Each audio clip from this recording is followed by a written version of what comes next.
Our question today, Liam, and it's the title of the show. What are your expectations for next season for Vasily Podkolzin? So what I want to do here is I want to start with a safe play, okay? Let's talk safe. What is like a good, fair thing where 8 months from now, we're looking back at the regular season and we're going, that year was solid for Vasily Podkolzin? I think a solid season would be he becomes an everyday NHL player. And that's the baseline. If he plays 65 games next year, you're happy no matter what? If going into the playoffs post-deadline, let's say he can be a consistent in the lineup, like he's earned his spot, you get into the postseason, and he gives you, I know Brown and Yaremchuk had really good like second halves of the playoffs, but like if he can give you a good round, then that's kind of my expectation for him. Have a couple big playoff or good playoff moments and be a regular? That's my goal. So here are his numbers year over year in the National Hockey League. Rookie season, he comes in after spending a couple of years in Russia, where, to be fair, he played for SK St. Petersburg. Who don't They don't play their kids. No, especially when they know they're coming here. And that probably hurt his development quite a bit. He comes over to the NHL in 2021. He scores 14 goals, adds 12 assists, 26 points in 79 games.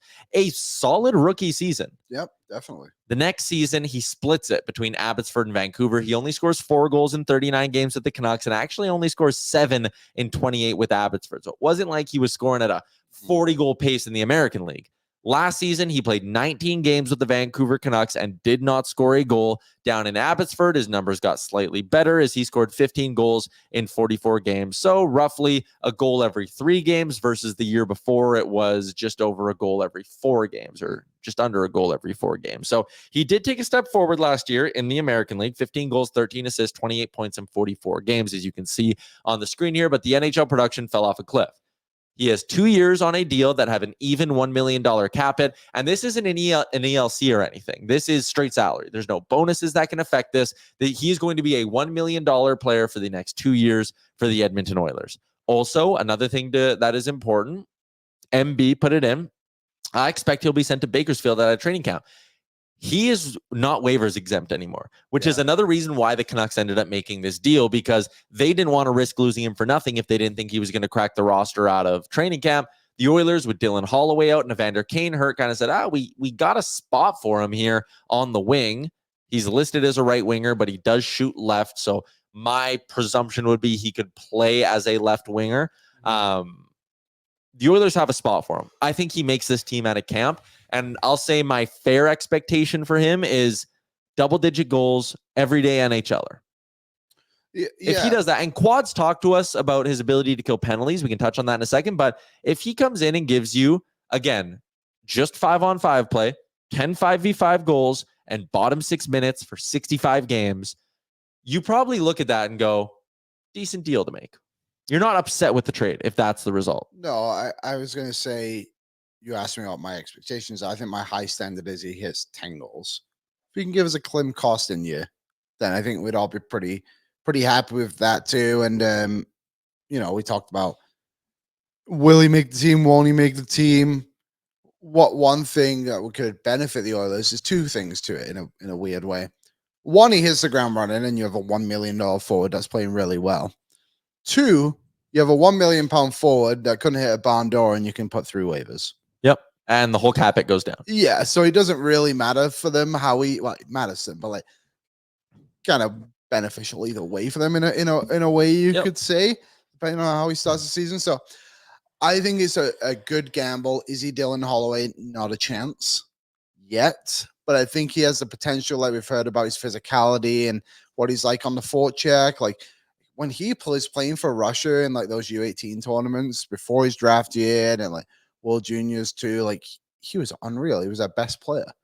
If he can just find some confidence and get his legs moving a little bit too, like the sky is the limit for him, I think. I mean, you're not picked 10th overall for a reason, but most 10th overall picks aren't traded 3 years after.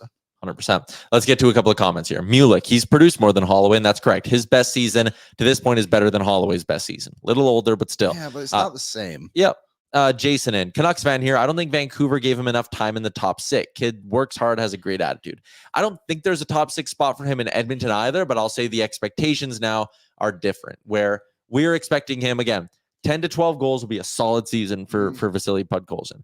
If we want to do the downside of this thing, the worst case scenario is he doesn't make the team out of camp. They put him on waivers and lose him.